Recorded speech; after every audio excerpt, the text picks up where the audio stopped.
আসসালামু আলাইকুম।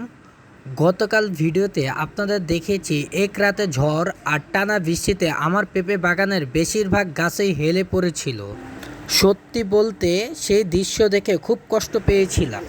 আজ সকালে বাগানে কাজ করেছি। আপাতত গাছগুলোকে টেনে হেঁচড়ে না তুলে চারপাশে ভালো করে মাটি তুলে উঁচু করে দিয়েছি, যাতে গাছগুলো আর বেশি হেলে না পড়ে এবং শিকড় কিছুটা শক্তভাবে ধরে রাখতে পারে।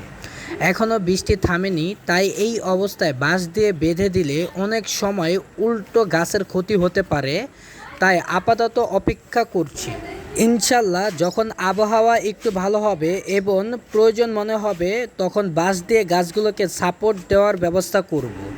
আপনারা সবাই আমার জন্য দোয়া করবেন, আল্লাহ যেন আমার এই পরিশ্রমকে কবুল করেন, গাছগুলোকে আবার সুস্থ করে দেন এবং ভালো ফলন দান করেন।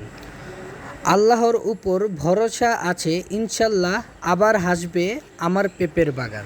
যদি গ্রাম বাংলা প্রাকৃতিক কৃষিকাজ, বাগানের আপডেট এবং বাস্তব জীবনে এমন ভিডিও দেখতে ভালো লাগে, তাহলে অবশ্যই আমার চ্যানেলটি সাবস্ক্রাইব করে পাশে থাকুন। আপনার একটি সাবস্ক্রাইব আমাকে নতুন নতুন ভিডিও বানানোর অনুপ্রেরণা দেয়। সবাই ভালো থাকবেন। আল্লাহ হাফেজ।